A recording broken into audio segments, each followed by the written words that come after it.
Thank you for coming to my session talking about the business opportunities and partner relationship in China.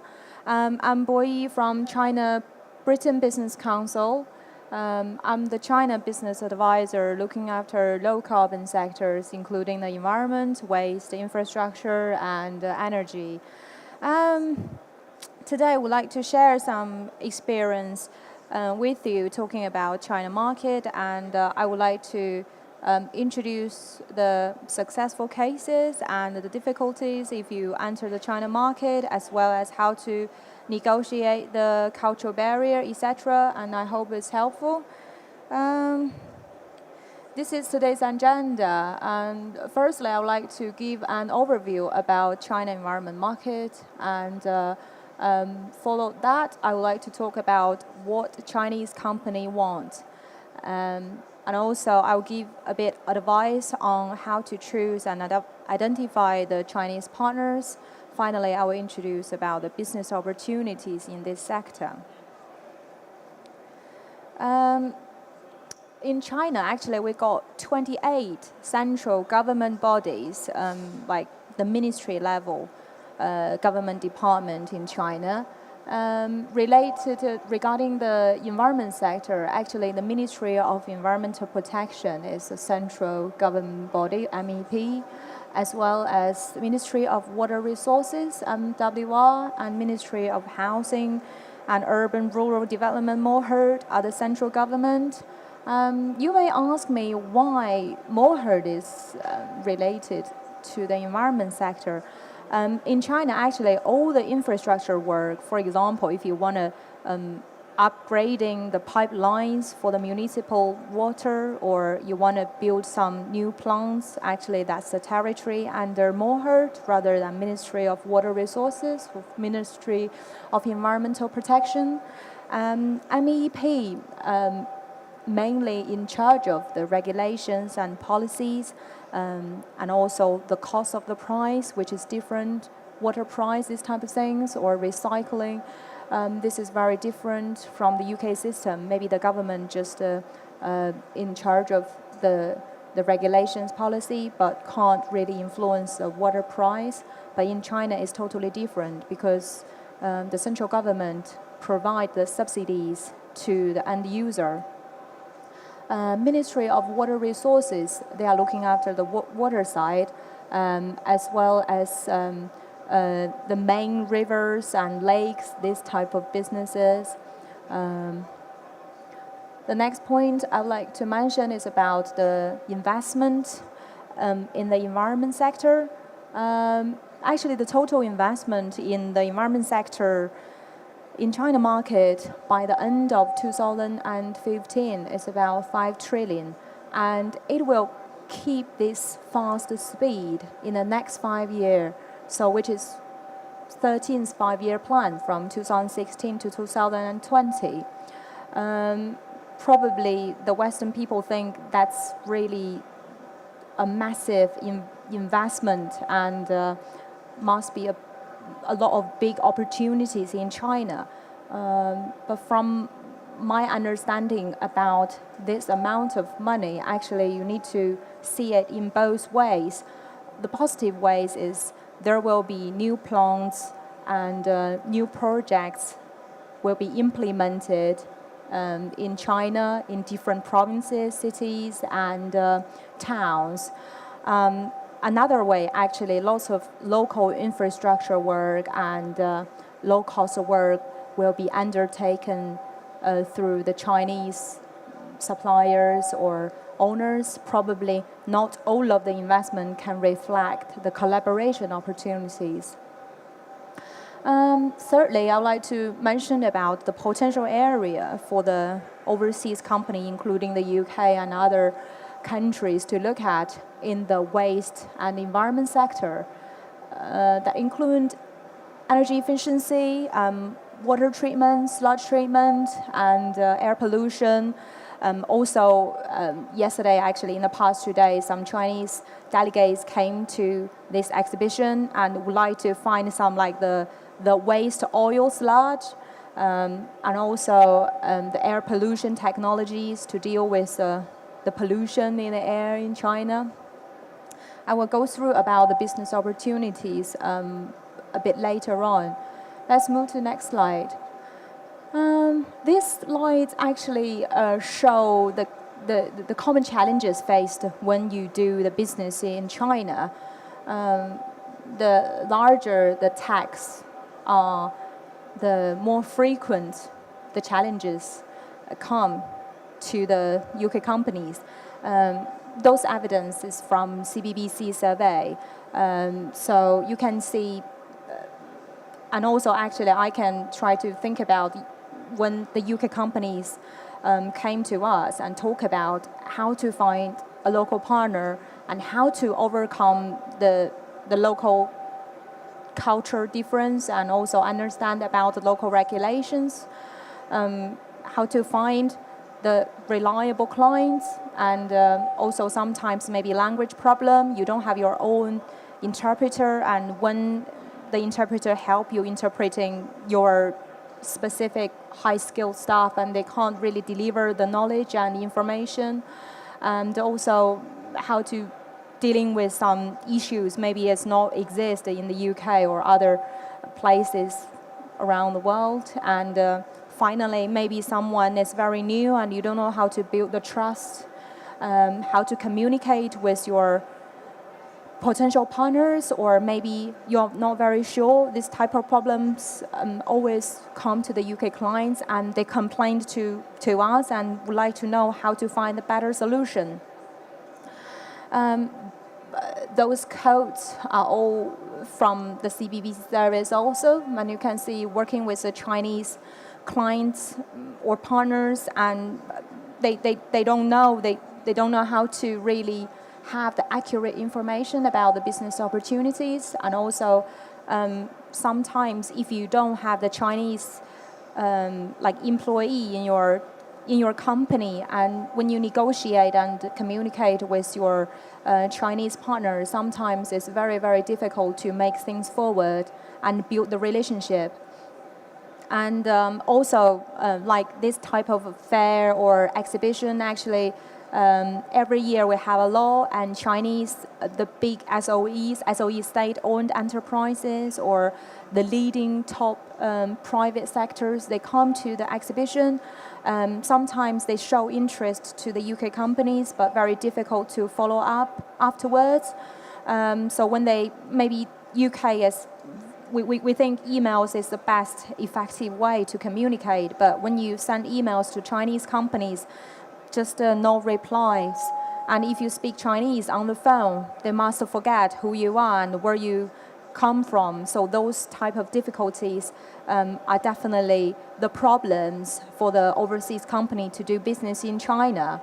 At the same time, I like to say sometimes if SMEs in the UK thinking about the financial risk, this type of issue a lot. So how to build the trust between you and the Chinese partner is a very, very difficult issue.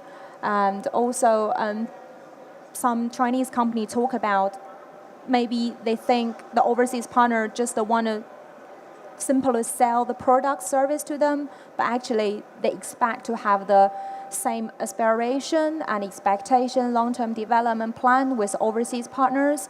So I think all of these issues are very important for both sides, communicate and make decision all together. And for example, I know a top leading company in Hunan province in the environment sector, maybe top 3. The chairman told me they have a client from Germany since 2003. So the German just based in Hunan province and work with them. They have a debate, argument, and the most difficult time, even the Chinese people smash the laptop on the floor because they think that's a project, that's the deal. They can make money and they invest 1 million before they tender the project. But the German side just think that's ridiculous project and can't survive after a year, and maybe you lose your reputation and you can't survive your business, so they can't make agreements. So the big argument happened between the two companies, but actually finally they give up to bid the project which I mentioned. The good thing is they are still in collaboration relationship and they make the business bigger and bigger, which reflect maybe when you look back, actually the decision before is the correct way. So I would like to say sometimes maybe give up or just collaborate in the long term is the best way for you and for the Chinese partner. Also, I think some of the UK businesses met the challenges like they have some businesses in China, but they just don't know what their distributor or agent told them. They don't know the real market. They don't know who are their ideal clients or targeted customers, because the distributor or the agent control their businesses and the capacity, and the UK businesses doesn't want to spend more or invest in China. So that definitely should be the limitation for a business grow in China. So what do Chinese partners want? From the CBBC survey, you can see the number of mentions in the chart I provided. I think the mainly two things for the Chinese company wants is expertise technologies and also the quality product services. Of course, price is important. Just coming back to the RWM, this exhibition, I see lots of sellers and companies are doing the waste treatment, like the machine or even the digger trucks. Those businesses might be very popular in the Europe, but in China, I think the price is a problem. In this July, I visited a capital city, Wuhan, in China, and I met the Bureau of Environmental Protection, the head of them, and told me actually they like the overseas product, just the profit, and just because of the cost of the machine and the products are too expensive, they can't afford it.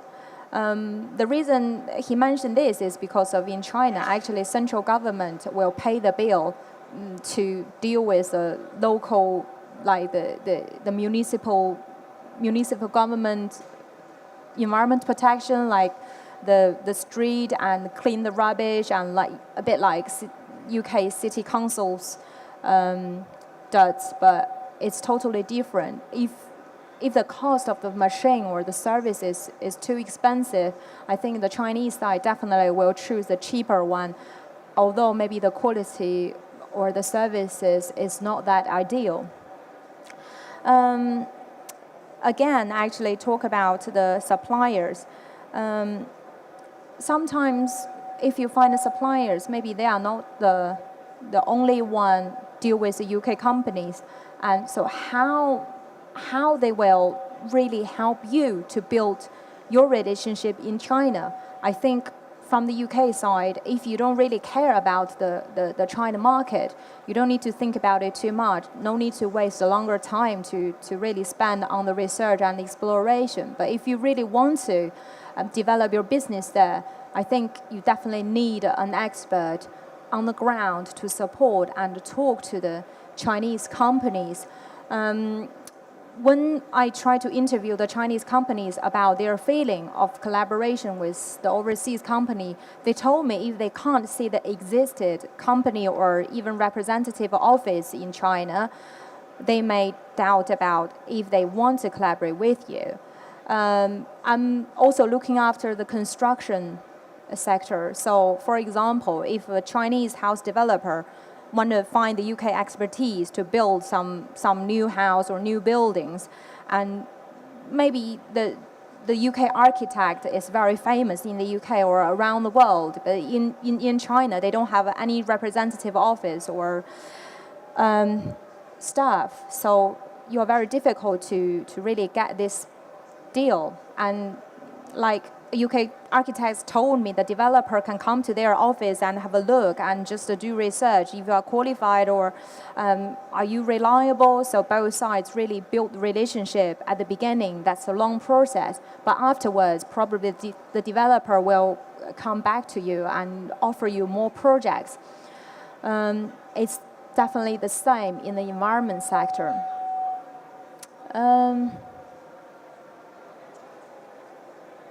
And also, I think both sides, Chinese and overseas companies, need to find the mutual interest. I found an interesting scenario. When the UK company went to China market, they will introduce their expertise at first. But when the Chinese side maybe ask some questions, the UK company can't really tell the potential meaning of what do you want? So do you think my expertise is compatible with your inquiry, or how can we develop together? This type of issues, I think, definitely need time to digest and find a mutual interest. So see the challenges faced working with overseas partners. That's from the Chinese companies, the CBBC member survey. You can tell the cultural understanding is a big problem.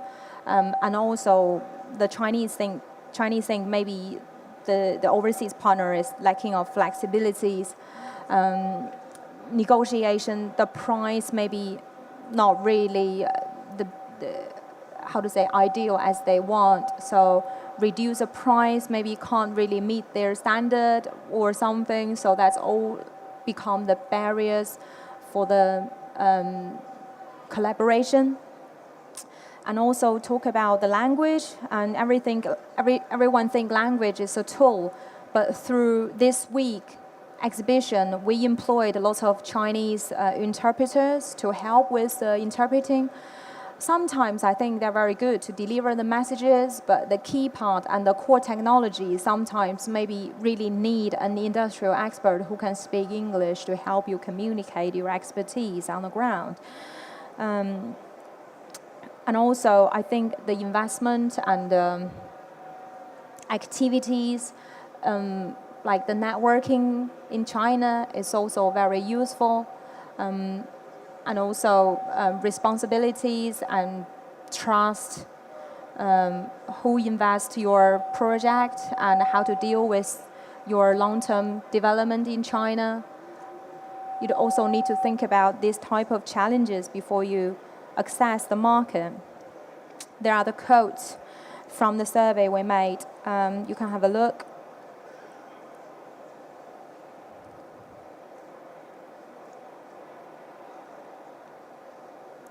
Especially the difference for the Chinese and the UK or other overseas companies, maybe the registration or sign contract process is different. So both sides, if are all conservative, that will be very difficult to make any improvement. Let's try to see how to identifying your partners in China. So I'm listing a few types of partners. Actually, you can think about which type of partner you are considering to use in China.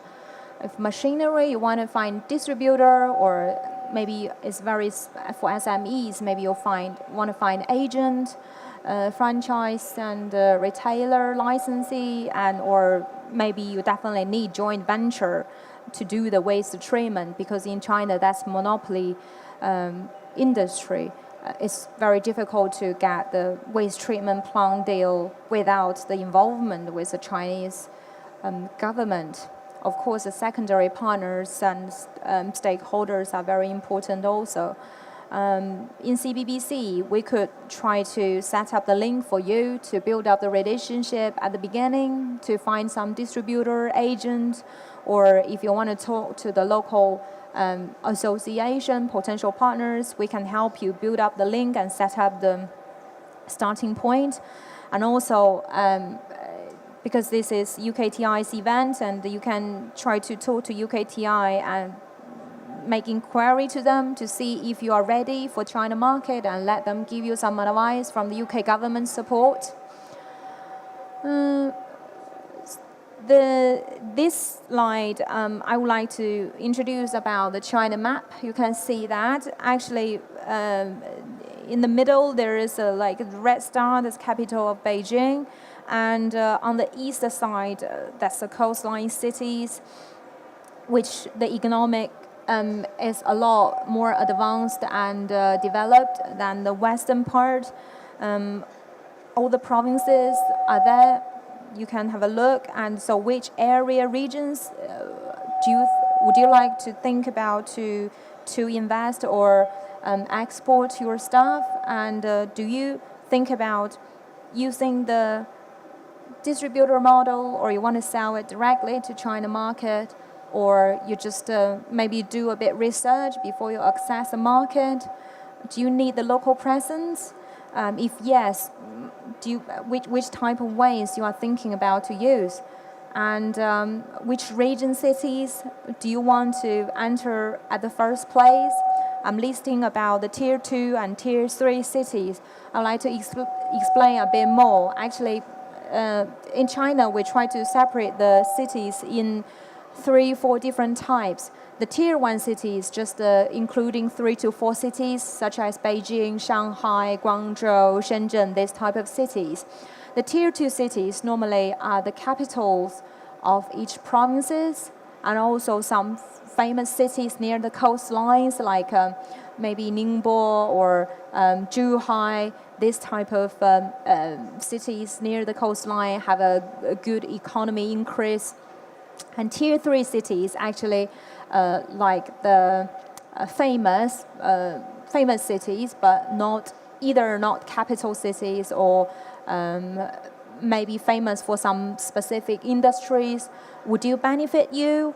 And would you think about using the tier 2 and tier 3 cities to reduce your cost and enter the not saturated market? I also listed a few channels probably you ever encountered, such as solicited inquiry. Maybe somebody email you, and yeah, definitely that's your interest. But what about the reputation of the Chinese companies? Maybe they don't have a website, you can't tell.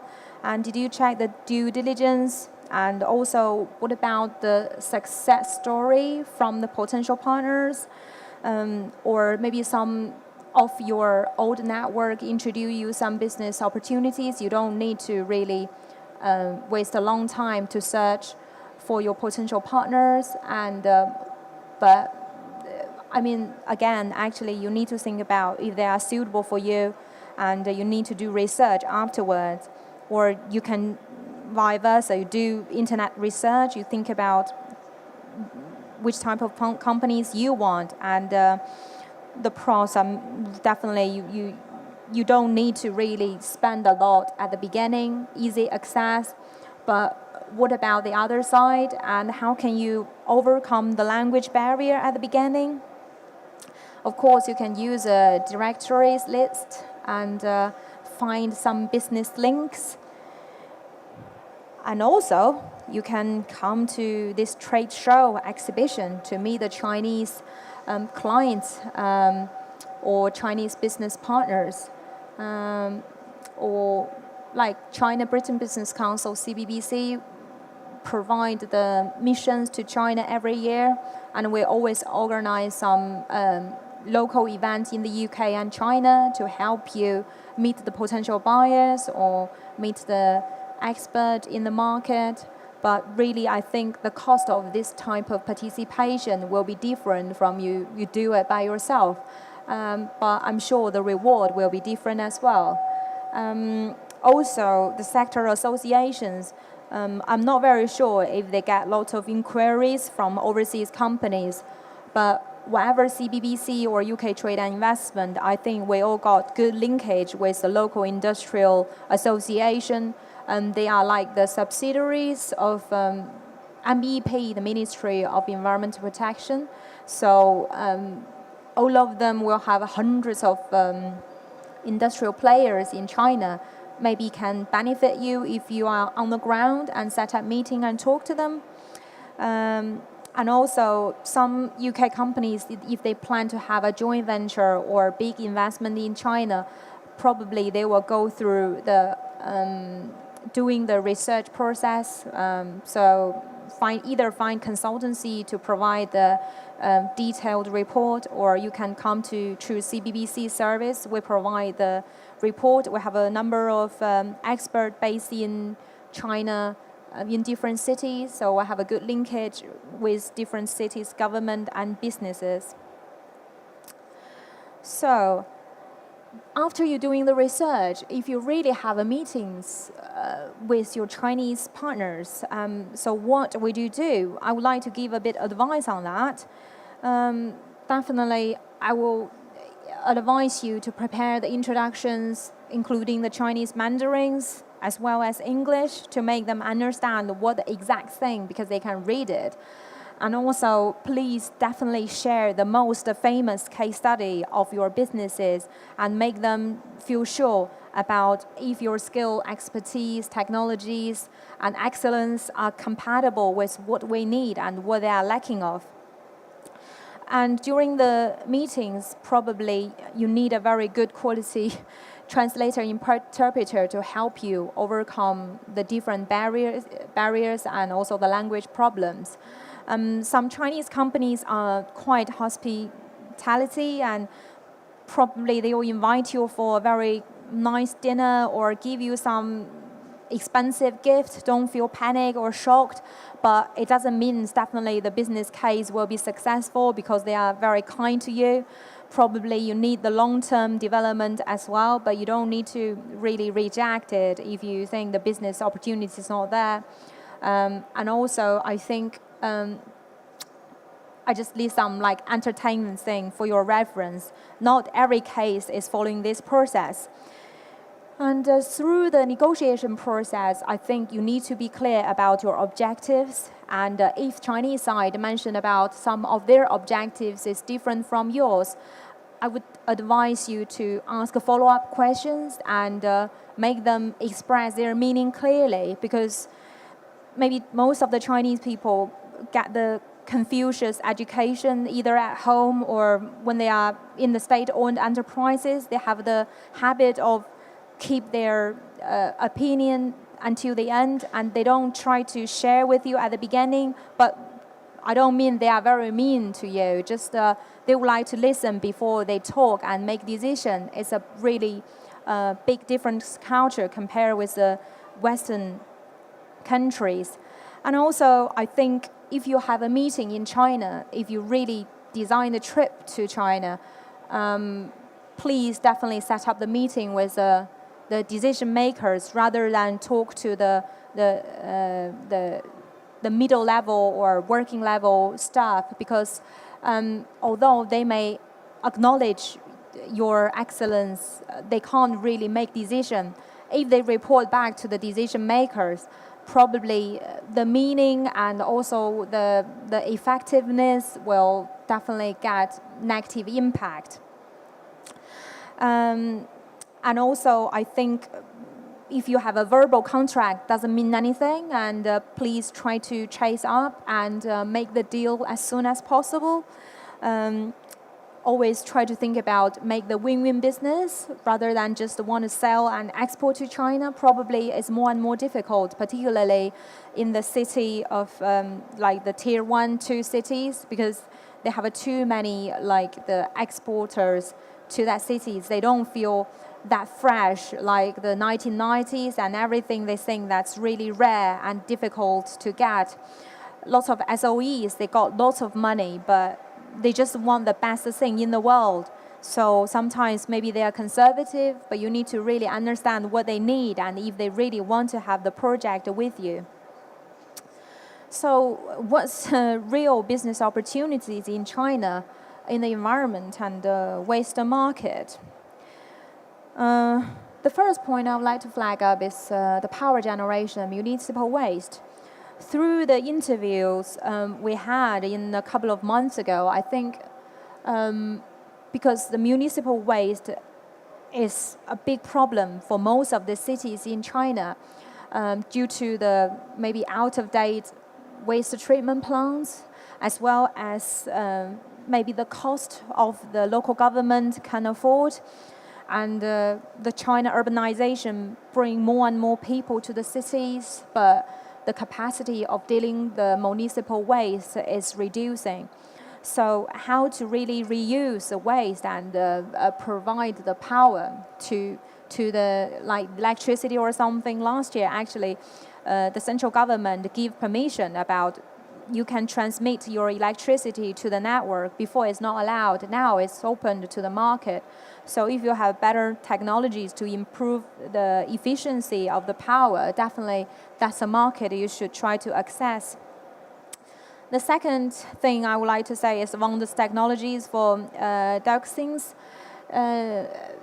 This is just coming from the municipal government of Wuhan and talk about the old waste treatment plant definitely got the problems and the local residents complained and central government want to improve the performance and also the situation of the current polluted environment for everyone actually, not only in Wuhan. I think lots of cities have these problems.